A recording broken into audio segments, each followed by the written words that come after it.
Welcome to the Bill Walton Show, featuring conversations with leaders, entrepreneurs, artists, and thinkers. Fresh perspectives on money, culture, politics, and human flourishing. Interesting people, interesting things. Welcome to the Bill Walton Show. Newsflash. The New York Times has reported that the idea of the founding of the United States of America did not begin with the Declaration of Independence in 1776. No, we are informed that the actual founding of America occurred in 1619, the year 20 or so African slaves were brought to Jamestown, Virginia. The Times tells us, in an ongoing project, that the American Revolution occurred primarily because of the Americans' desire to keep their slaves, and that America is irrevocably and forever rooted in injustice and racism. To make sense of this, and also to talk about the Trump presidency, I'm here with two distinguished leaders and thinkers, Robert Woodson and Kenneth Blackwell. Robert Woodson is the founder and president of the Woodson Center and an influential leader on issues of poverty alleviation and empowering disadvantaged communities to become agents of their own uplift. A best-selling author, among his many honors, Bob is the recipient of a MacArthur Genius Fellowship Award, the Bradley Prize, the Presidential Citizens Medal, and the 2018 William Wilberforce Award. Ken Blackwell is a senior fellow at the Family Research Council, also a national best-selling author, and serves on the boards of many of our leading conservative organizations. Ken has had a vast political career. He was mayor of Cincinnati, treasurer, and secretary of state for Ohio, undersecretary at the U.S. Department of Housing and Urban Development, and U.S. ambassador to the United Nations Human Rights Commission. Ken is also an advisor to President Trump's reelection campaign. Bob, Ken, welcome. Pleased to be here. Good to be with you. It's great to be with you. Your resumes, and I only got about 10% of them, so I'm here with an impressive crew. Bob, you've launched the 1776 project to refute what's in the New York Times 1619 project. What's going on here? What's the background for all this? And Well, first of all, let me just explain a little bit about my background. Someone said I'm the only non-communist to get a MacArthur Award. I was wondering about that. I think I slipped through. And so I just want to clarify that, that it doesn't really reflect on me. But as an organization that has been concerned for many decades about the uplift of the poor, particularly poor blacks, I was particularly outraged that the New York Times would really exploit America's birth defect of slavery and weaponize race and use the conditions of the black community as a bludgeon against this country's character, almost defining it as if it's a criminal organization. But what they're also doing is insulting, particularly insulting, is the assumption that as a consequence of our birth defect, that all whites are therefore guilty and should be punished, and that all blacks are victims and should be pitied. And what this does, it really is demeaning to Black America to say to the country that we should be defined by oppression or slavery, and that the current conditions of out-of-wedlock births at 70% and the violence on black violence is somehow related to something that happened 150 years ago. That's an insult, and it assumes that we don't have the capacity to solve our own problems too. So that's why we had launched an alternative. Ken, you want to weigh in on your thoughts? For 40 years, I've been a friend of Bob's. I've been able to be at his side and learn from him, but more importantly, learn from the people who he has empowered to be agents of their own upliftment. And he's done it in concrete terms, and I've watched folks who were in public housing move through a system of independence where they now are owning their own house, or they are managing the homes in which they live. Look, I had a great uncle. His name was D. Hart Hubbard. And that name is probably unknown to most Americans, but he was the first black American to win an Olympic gold medal in track and field. And he won it in the Paris Games in 1920. Excuse me, 1924 Paris Games. And he won it against, he was to compete against Eric Liddell in the 100-yard dash. Chariots of Fire. And he was supposed to run in the high hurdles and the long jump. But when he got to Paris, he was told that the 100-yard dash and the long jump and the high hurdles were white-only events, and he didn't get to compete.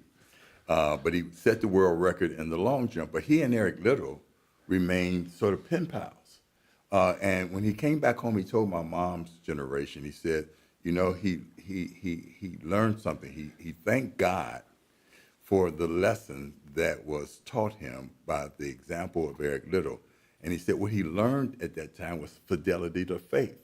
And I sort of run this through the experience that I've had, not only in my life, but in my reading of the lives of others. And that is that we are a people who basically have a fidelity to faith. Secondly, we understand what Lincoln said, and that is that America is not perfect, but it is perfectible. And so when I am engaged with folks like both of you all in different levels, different settings, but for 40 years with Bob, I've watched him actually put a lot of the biblical underpinnings of our time in this country into motion by empowering folks and making them agents of their own upliftment and making them understand that the human condition isn't a spectator sport. You can't sit on the sidelines. You have to be engaged. And it's through being a witness of what the work he has done, but again, more important, as important, the work of the people that he's worked with. Well, the thing is so inspirational. The thing that's so pernicious about the times is that they've got us born into an original sin, generation after generation after generation. It's I guess it's in our DNA, and therefore you can never do anything about it. And you've written about this. You have too on the issues of human agency. Yeah. And you all of a sudden say, gee, you're not responsible for your life. It's because of historical conditions that we can't reverse. See, what we did was we brought together an assembly of black scholars, not all black, but scholars, but also activists, people whose very lives are the embodiment of the principles of our founders. Because no individual or nation should be judged based upon our birth defect. I said to a group, how many of us want to be judged by the worst things we did as a young person? This is the 1770. You've got 1776 Shelby from Steele and Clarence Page and John McWhorter. John Ponder, ex-offender who just got pardoned by the President Trump, who's used his life, his witness as an ex-offender to help 2,000 people coming out of prison in Las Vegas with only a 6% recidivism rate. Join 40% of the mentors are police officers. Establishing, and so that the city, as a consequence, has the lowest rate of negative interaction between police and minority communities. So they're not only agents of transformation, but they're examples of when you take the principles of our founders and actually implement them to demonstrate that the adoption of these principles can create a better life and a better community. But this is in jeopardy by 1619 because we will discount the people in the past and in the present who are engaging in activities that are having the consequence of improving the quality of life. Only in America do we have a country that has an Emancipation Proclamation. No other place in the world. Look, and put it in today's terms. The 1619 Project is nothing but a group of apologists for the expansion of the welfare state. You know, what we're talking about in 1776 is the creation of an opportunity society. Right. I mean, those are in straightforward terms. That's the clash, and what Bob has done by assimilating these doers and these thinkers and these thinker-doers is that we are saying, oh, we can muscle up and we can show through example why our expansion of an opportunity society and individual empowerment, you know, is in keeping with Frederick Douglass's notion, you know, that we all have to be agents of our own well-being. You're watching the Bill Walton Show. I'm here with Bob Woodson and Ken Blackwell, and we're talking about the pernicious effect of the New York Times 1619 project and what we can do to refute it. Bob and Ken, you've mentioned principles. What are the key principles that you see that transcend race and class? First of all, the expectation that all of us, that the victimizer might have knocked us down, but the victim has to get up. If you get mugged by someone and you lay there and wait for them to come by and rescue you, you need to be taken to a mental hospital. And so, first of all, it's a belief that people have within themselves the capacity to uplift. And all they need is an opportunity. And also, I think faith in God, a nation that gives people that kind of opportunity, in other words, if you have expectation, it's important to provide the means for people to conform and apply that expectation.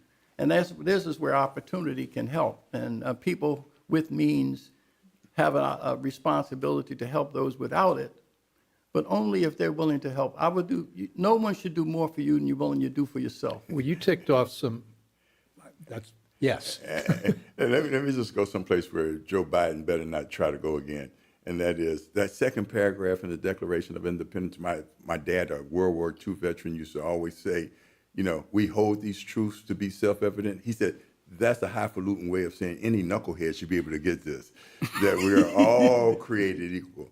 You know, it didn't say that if you're tall, if you're white, if you're black, if you're short, we're all created equal, and we're endowed by our Creator with certain inalienable rights, which means that there isn't a government on the face of the earth that can give us our fundamental human rights. Right. They can only protect and promote. And therefore, we don't have a dependence on government. You know, we have a dependence on an environment that allows us to flourish and achieve based on our abilities and our effort. And at the time that was written, there was no other document or any other country on the planet, face of the planet, that had ever come close to that. And our constitutions provided a means for us to refresh and renew, That's right. and revisit, it was a mechanism to help us to generate reforms century after century, and that's what America is doing. We have had blacks, we documented in our essays, who were born slaves who died millionaires.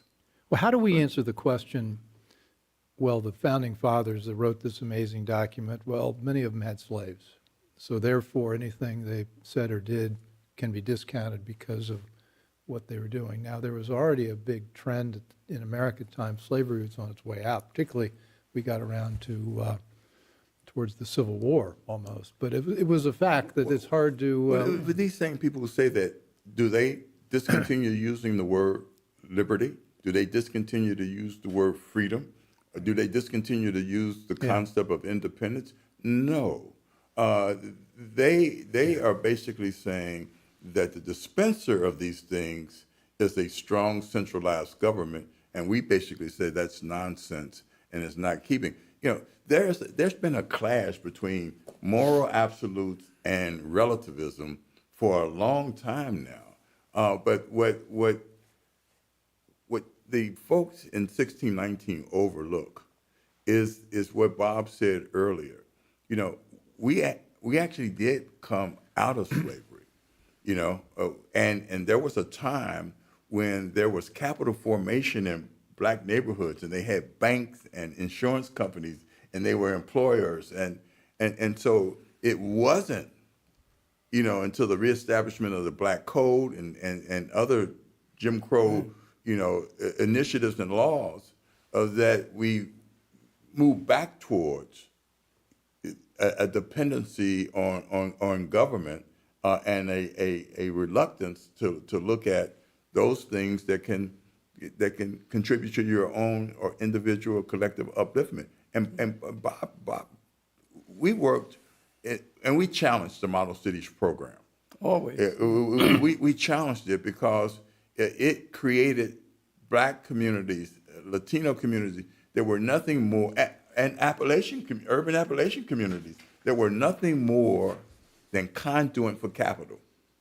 They prohibited creating the institutions that would turn capital over 4, 5, 6 times in a community and create wealth. They kept us focused on income, but not wealth creation. We had an experience with wealth creation, and Bob is a walking history book on this. So, but I say slavery is on its way out. In most of America it was, certainly not in the South, but there was a huge constituency of white Americans that thought it was a sin and did a lot to stop it. And yet you read in the Times by the lead writer, Nicole Hannah-Jones, America wasn't a democracy until Black Americans made it one. That's What she's saying to us here. I don't know. But See, this gets published in the New York Times, not only and that, it's treated as. But again, they have a ground game. The Pulitzer organization has taken this document and now Pulitzer made it organization's available behind the for 1619, 3,000 yeah. schools around the country. They're doing plays. They're doing movies. I mean, again, they have a ground game. It's indoctrination, and it is not education. And by what measurement? In 240-odd years, America is the most diverse, the wealthiest, democratic country in the world. We do it through constitutional Republican government, but the fact of the matter is that you can't argue with that.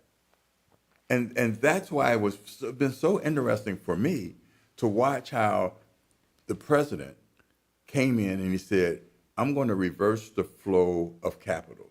There are $2-3 trillion offshore, just sitting on the fence because of our regulatory environment, because of our tax environment. He said, so I'm going to change that environment and see if I can redirect capital back into this country. Yeah. Now the capital is coming back into this country, and what we have been working on is how do we, in fact, create environments where that capital comes back into these neighborhoods that have been neglected and been on the hook for expanded government welfare as opposed to wealth creation. Well, and we know the talent's there. I do want to get into the indoctrination project. I want to talk a bit about Harold Zinn in a minute, but Bob, you've done a lot of interesting work on what Black America looked like sort of pre-1965, great society that had just the opposite effect. And there was an incredibly vibrant Black community throughout America. Something like 90% of the families in New York City, Black families, husband, wife, raising kids. I mean, sort of Ozzie and Harriet. I think there's so many examples. For instance, at the end of slavery, 75% of all ex-slaves were illiterate. In less than 50 years, that number went down to like 35%. And the Freedmen's Bureau said that when they sent government agents south to help, they said there's nothing we can do that the Black community isn't doing for themselves. Hadn't already been doing for themselves. Yeah. And we had maybe 20 Blacks who were born slaves who died millionaires. And when we were fused banks, we established our own. We had our own railroad that operated in Baltimore, Maryland. In 1868, when 1,000 Blacks were fired for striking, our response was to borrow $10,000 from our burial societies and finance our own railroad. The Chesapeake, Maine Dry Dock and Railroad Company, we operated from Baltimore to Maine and hired back those workers, and including white workers. In Chicago, for instance, in 1929, There were 731 black-owned businesses and $100 million in real estate assets when the out-of-wedlock birth was 15%, and that was considered a scandal. So I could 15% was considered a scandal. out Yeah, of wedlock, yeah, and yeah. that was a scandal. Yeah. And even during the 30s, between the 1930 and 1940, and during the Depression, we have the highest marriage rate of any other group in America, and our strong Christian values helped and served as a shield. And so our elderly people could walk in our community without fear of being attacked by their grandkids. You're watching the Bill Walton Show, and I'm here with Ken Blackwell and Bob Woodson, and we're talking about the state of Black America before the federal government came in and said, we're here to help you. Well, you know, the Great Society program, the Model Cities programs, if you go back and look at the underlying policies of those programs, they created incentives for the separation of the family. That's right. The destruction of the family. It became more profitable for a mother to have a child out of wedlock than to, in fact, stay with a husband, that was working but it was of low income. I mean, it became a system of disincentives for marriage, disincentives for self-control. It rewarded babies. Were these good intentions that drove this, or were there villains here? I mean, Well, what's the motivation behind? The scholars at Columbia University's Cloud and Piven, they were the ones who issued the paper. No, theirs was they wanted a redistribution of income in America. And they say what we can do is reveal the contradictions of capitalism by flooding them with welfare recipients.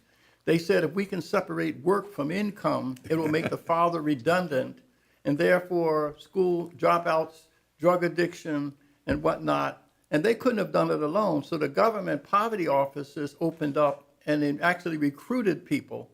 But then they had to denigrate the stigma that was attached to welfare, because in the Black community, it was an insult to say it was on welfare. So what they did was they said that the nuclear family is Eurocentric and therefore racist. And the Black Power movement came along and gave support to it. The women's movement, who wanted fathers to be redundant. So it was a combination. ACLU filed lawsuits against the welfare department demanding that the paternity of the child be revealed. So it was these combination of social forces. So within about a 3-year period in the 70s, millions of blacks flooded into the welfare system at a time when the unemployment rate for black men in New York was 4%. And so it created exactly what the social engineers at the time in New York, remember, went bankrupt. That's right. And that was their goal, to do this all over the country.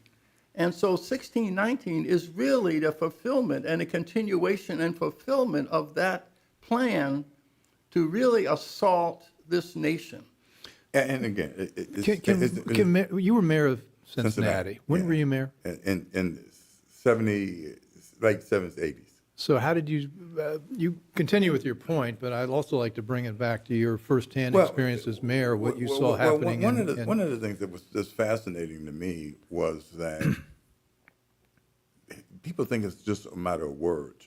But when we moved from a program that was called relief to a program that was called welfare, that was a major leap. Look, there were times, particularly during the Depression, where relief was available to folks of all stripes. But once it became welfare, it became, a reinvention of a plantation system. And that became, to me, the 20th century plantation system. Or reparations. That's how the social scientists said welfare should not be considered social insurance. It should be considered reparations. Yeah, and they actually used the word back then, Cloud and Piven and some of the social scientists at the time, liberal social scientists. So there's a paper or a book that exists that was written by these guys in 63, 64. This takes the self right next to the Yeah. Howard Zinn. Exactly. Yeah, and coming back, look, as a local leader, we understood that we saw the city's population go from 500,000 in 1960 to closer to 400,000 in 1980, and now is around 310,000 Cincinnati. in Cincinnati. And so, you know, the migration patterns were very, very interesting. People went to where there were good schools, and they went to where there were safe neighborhoods, you know. And as a consequence, one of the things that we had to do to bring back what I call net taxpayers, people who paid more in taxes than they demanded in service, was to create a competitive school system, you know. And secondly, we had to, in fact, make our neighborhoods safe. And then the third thing was to develop a capital base of our physical plants, you know, that would be attractive to capital investment. But what we did was that we moved to school choice, you know, and became, we worked with our archdiocese and our public school system, and we said, hey, all of us will die on the vine if we, in fact, can't give the consumer a choice for quality education. And it was unprecedented cooperation between the two school systems. Now, I have a stake in this because my wife, Rosa, was superintendent of the public schools at a time when she brought them out of emergency to good standing. But it was because she was not afraid to create a choice system within the school system and to work cooperatively with the archdiocese. Well, and you two are very close to this. In your view, what caused the destruction of the urban inner city public schools? I mean, they were pretty vibrant in the 50s, and then now we've got something which doesn't work at all. Again, it's all part of what I described about the whole disintegration of the families. If you have black families in 85% of all black families in the 60s have a man and a woman raising children, and that goes to less than 25%. The kids who are coming to schools are not prepared to take advantage of the opportunity. So you can't really blame the schools either. But That's also interesting. the union teachers, they have all kind of clauses that. So it's the breakdown of the family system, And more what the than the schools schools are doing, themselves. too. And just think about this. Yeah. When we were coming up, our schools were segregated, and they started to integrate right when I got into the 9th or 10th grade. But the reality was that there was a connectedness between work, home, school, and church. You know, and it was the cutting of those ties and that connectedness, and then taking kids out of the neighborhood on the basis of this numbers game as opposed to true integration. It was a joke. So we in fact took away from young people, you know, that network of institutions, that connectedness that gave them a foundation or a springboard for upliftment. There's always been in the black community, I was born in the Depression. And in the black community, there's never been kind of economic integration. Wealthy blacks did not live where my family lived. Because we were all blue collar, they were driving trash trucks. So even then we were complaining about income inequality. But at our segregated elementary school, plays were held at night so parents could attend. And you would have hundreds of lunch pails on the table in the back because that's how attentive parents were. All of the households had a man and woman raising children. Poverty was never associated with dysfunction. And middle class was not defined by income, it was by a set of values. But that has all disintegrated whenever you break up the family. Yeah. And whenever you assault the faith, and what 1619 does, it says that Christian faith is homophobic. Yeah. Yeah, well, and the nuclear family is racist. I mean, they're very attack on the moral formation of entities that explained our survival. and then fast forward to the 90s, I had a reading program in Chicago in the inner city schools, and it was based on the Sylvan learning where you have a tutor and 3 kids there. And we could take kids with very little skills and teach them how to read, but part of the program was to bring the parents in once every 6 weeks to show what was happening. We'd have parents' night, and nobody would show up. Well, That's in 90, what would that be, 92, 93, something like that? yeah, let me challenge you on this a bit, because this is what an argument, a discussion I have with conservatives too. And that is, you can't just parachute in good ideas into communities. You need to first go in and find out who is already, where do the kids turn to in those communities where there are centers of trust and competence. And then you go there and partner with them. I mean, if parachuting in doesn't work coming from the government, it's not going to work coming from a well-meaning private source. And so what we do at the Woodson Center is that we work with people who want to help, but we first go in and find out what is already going on in that community. You can't assume that there's no capacity and they're not parents, they're not grassroots leaders already in there. And once you go in and you partner with the local groups and then let them invite the children in. A quick example of an abuse center here. Every year volunteers would collect toys and give them to the kids. And everybody was happy but the parents. The second year, the director of the program allowed the moms to work and volunteer to earn toy vouchers. And so the Christmas party, the toys that were collected and put in a store, and the mothers who earned toy vouchers went in and shopped for their own children. At the Christmas party, they gave the toys to the kids instead of these volunteers. So I just think well-meaning people, what the Woodson Center is trying to articulate is a strategy to demonstrate to people how you empower communities by building from within what's already there. And then you will see, we had the same thing in Milwaukee, Wisconsin. We have young adults in the schools who are moral mentors and character coaches and really dramatically reducing the violence and the suspensions. So the young people said, we're not getting the parents involved, so how can we adjust that? So they got themselves qualified as IRS tax preparers. And they told parents, we're going to help you prepare your taxes. And they came out they got $670,000 were returned. And then they worked with the banks because most Black and Hispanic households are non-banked. So a condition of you getting your taxes, you had to open bank accounts. And then the second year, 1.2 million. But see, if you go and ask people in there what are creative ways to get parents involved, they will come up with all kinds of creative ways. Now we don't have any problems of parents being involved. But again, the idea, the innovation, the creativity comes from what I call the social entrepreneurs that are indigenous to these low-income communities. We as conservatives must partner with them whenever we want to start something and build from within. I'll give you an example.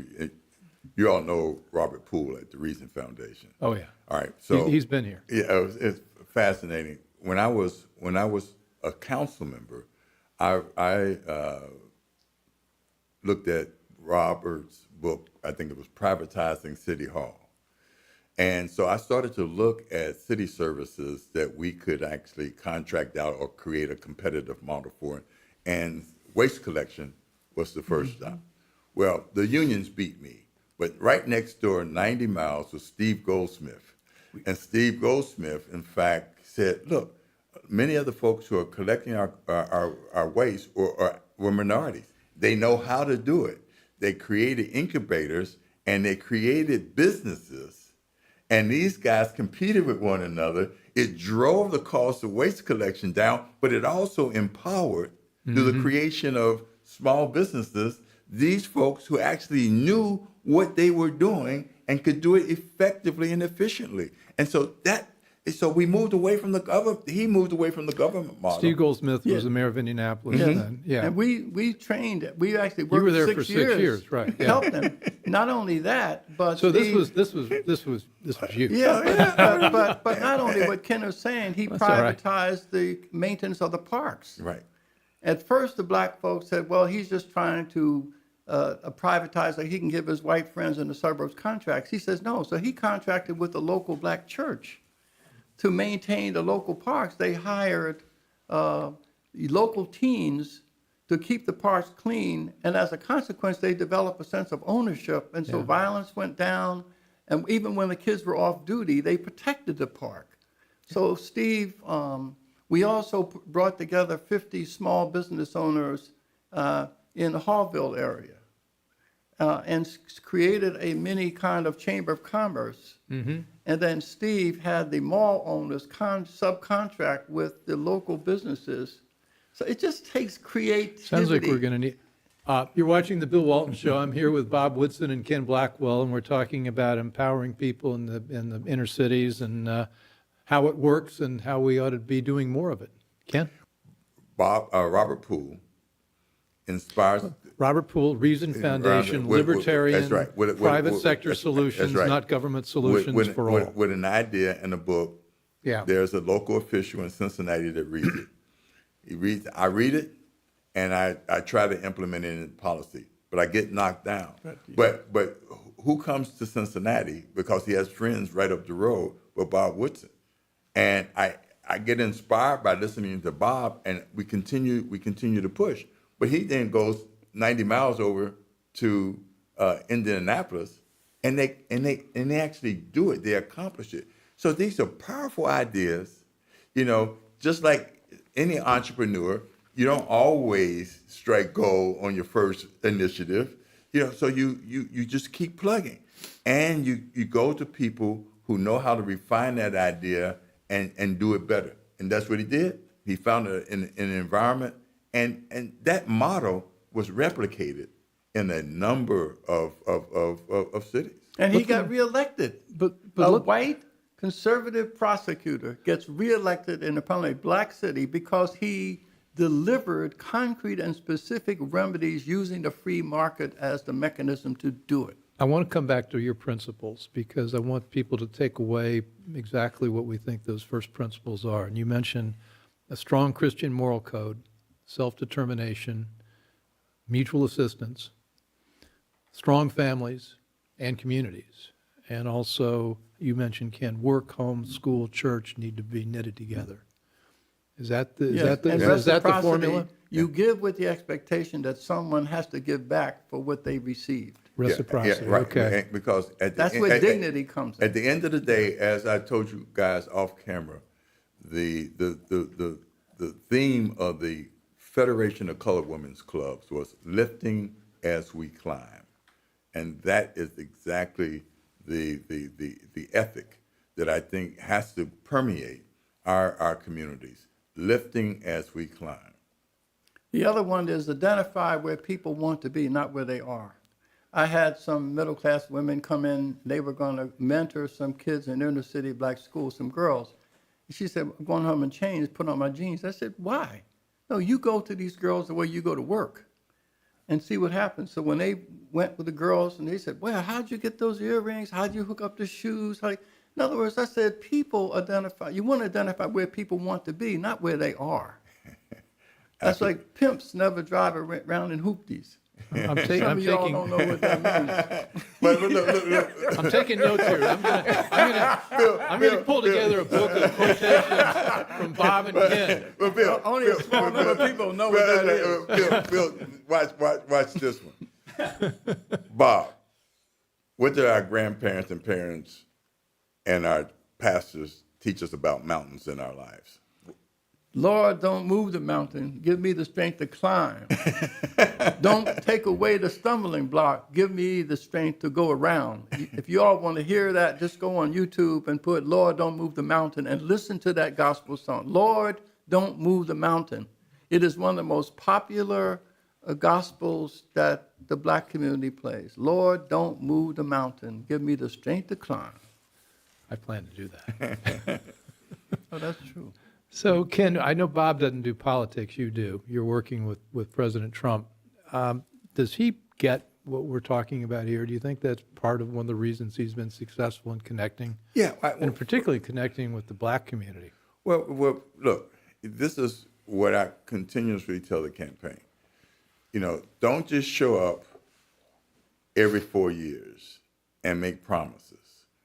And sure enough, this president, he stuck with his initiatives. And so whether you're talking about the in the macro sense, he redirected capital offshore back into the country, and then has tried to create environments through opportunity zones to make that more targeted into our neighborhoods. What we have to do now is to work with those indigenous groups and individuals in those neighborhoods who know how to put that into play.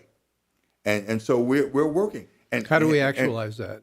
Well, one, it was what we had to first recognize. We had to Okay. recognize those Yeah. people and those organizations that are at the community level making an impact. We are great macro thinkers, but we're talking about doing stuff at the micro level. Dick Riordan in 1990 was the first Republican mayor of Los Angeles in 35 years. That's because 2 years before he ran for office, he went into the low-income area of East LA, Hispanic, and connected with Jenny Lichtenberg. She was a liberal Democratic nun. She had an after-school program.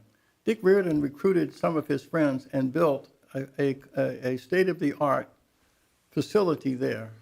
He planted charitably, and then he harvested politically, but you don't plant and harvest in the same year. So 2 years after he made an investment, established relationships, he declared for the mayor's office, and this liberal nun had all the community and campaigned for him, and he was the first Republican. And when he got reelected with 60% of most of the demographics, 25% of the black community, because and we see this demonstrated politically in the Florida gubernatorial election, Right. where DeSantis won by 32,000 votes. And that's because 100,000 low-income black parents, right. because of choice in education, Came out. and voted for DeSantis, the Republican.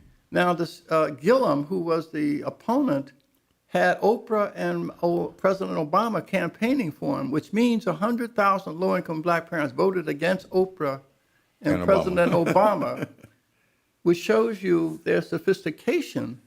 If only Republicans who really should be competitive, because it serves the interests of my low-income both parties to be competitive in delivering. But I'm surprised that people don't read his book or sit and use him as a model. If you plant charitably, you can harvest politically, but you don't show up on election day. Right. This is Riordan's book, or Yeah, Dick Riordan. Dick Riordan? It's Okay. called What's it the called? Mayor. The Mayor. The Okay. Mayor. So Dick Riordan. we should be reading You should that. be reading that book. And again, I want to make sure the president didn't just show up No, in he didn't. 2016 and then drop it and then resume the conversation in 2020. Yeah. He's been plugging away. And this is what my prediction. He got in 2016, he got 8% of the black vote. McCain and Romney each got 4%. My prediction is that he, meaning President Trump, can get 15 to 18% of the black vote. And people look at me cross-eyed, but there'll be a lot of folks who will turn out just as they did in Florida because, one, his initiatives have made a difference in their lives, and two, people know that they've been promised a lot by his Democrat counterparts, and they've dropped the ball, and then there's another line. Some of these younger blacks are entrepreneurial. They don't want to be wards of the state, and so I think if we keep pushing and we show measurable results, and that's why it's so important to empower those people at the neighborhood level who are not, just wishing to make a difference, but who have made a difference. You're watching the Bill Walton Show. I'm here with Bob Woodson and Ken Blackwell, and we're talking about how we can really make a difference in the black communities with the principles that Bob and Ken have articulated, and also some lines of action. Now, circling back to where we started, this 1619 project, New York Times, seems to me that we're in a war of ideas. And if you follow Competing their narratives. and if you follow their narrative, you end up with dependence, despair, and anger. Right. Have I missed anything? You got it. Okay, so I'm going to go around. I'm going to be clutching 1619. I'm going to be, but you're heading towards the abyss, really. How do we win the war of ideas? You talked about that. Well, that's what before our we started. 1776 at the Woodson Center is sponsoring. We are launching a major campaign, a retail campaign.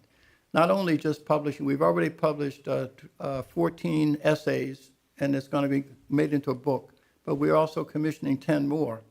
We're going to reach out to low-income whites. No one can advocate for low-income white people. And Ken and I are going to cooperate on something that one of Clarence Page said, we need to desegregate poverty.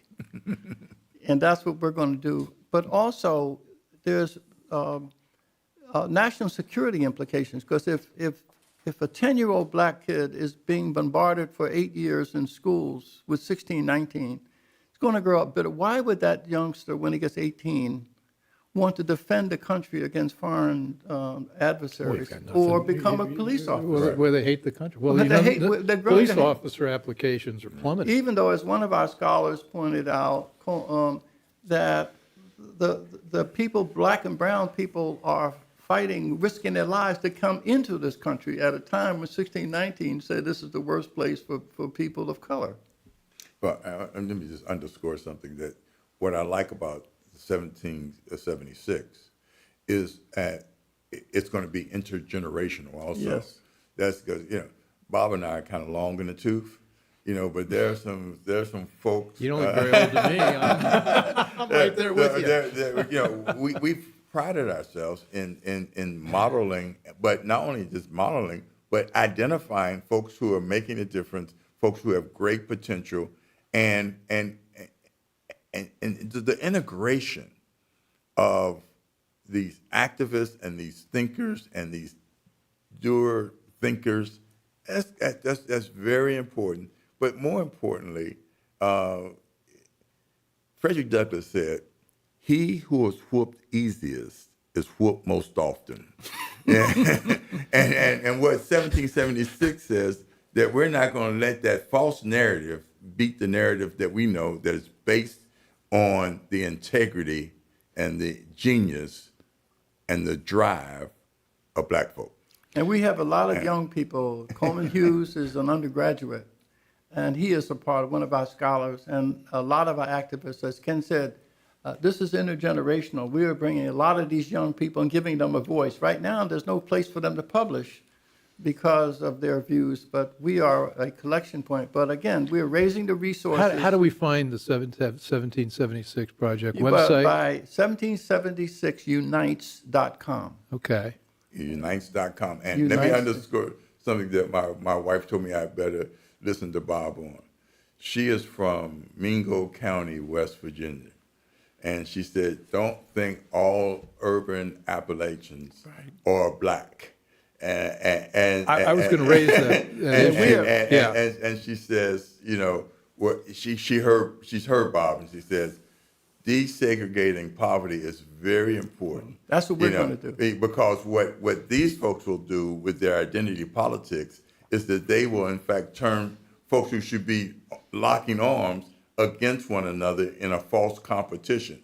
We are going to show that this country, is not, has moved past identity politics. And in fact, we can build a political force for change and upliftment. So you're saying that, one of the things we see out in Rappahannock County, Virginia, is that there is a real problem around rural white America, that a lot of the same destructive things that have happened in the urban communities happening there. So you're saying this is going to be Yes, a part of it, yeah. part of that. But the plantation owners during the antebellum period, silenced poor whites who suffered as a consequence of slavery because they didn't have jobs. They couldn't own land. Well, the 1690s is doing the same thing that the plantation owners did, to use identity politics to silence them. And so they're doing the same thing to silence those blacks in the city so they don't have to ask, why are blacks failing in systems run by their own people over the last 50 years? So to prevent them from asking those questions, those people are being told, oh, your problem is institutional racism. It's internal.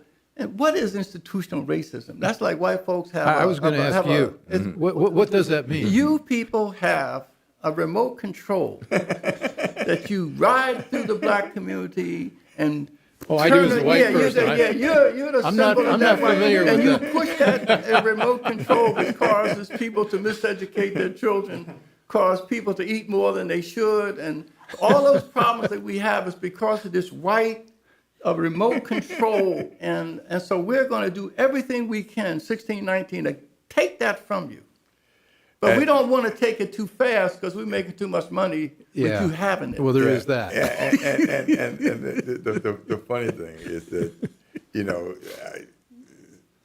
we've been called everything, from handkerchief heads to Uncle. But these people don't know. We have fought redlining. We have fought. We meaning people who believe as you do. We have fought, those folks who have perpetuated, division and institutional, not racism, but an institutional network that reinforces poverty and discourages independence and self-upliftment. We fought them, and who do they think run these things? George Soros. But I'm really hopeful. But I just think people who defend this nation, we need to roll up our sleeves and pull out our checkbooks and invest in a retail strategy like we have, the way the left is investing in it. The fact that they did a $2.3 million ad that played during the Oscars, and also the NBA 1619. Yeah. Oh, yeah. $2.5 million ad. Commercial. Right. Man. It's a commercial. And they're putting this in all the public schools. Oh, yeah. And they're putting it in the public schools. And Montgomery County, Maryland just signed up. And Chicago, Buffalo, New York, all the Washington, D.C. school system signed up. Who are your allies in this alliance? If we don't have any, let's get us some. I mean, well, how can I think we're trying to develop. We have freedom-loving people who believe in this nation. They're joining us. I'm getting our website was just has so many hits. And I mean, look. Couple minutes. 2 minutes left. Yeah. We want to sum up kind of where we ought to be and where we ought to go, where we ought to go. Just to say, they need to come and take a look at 1776. We're not afraid to have anyone kick the tires. That's right. Like I said, we've been around doing this for 4 or 5 decades.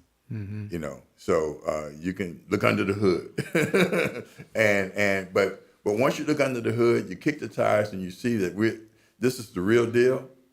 You help us.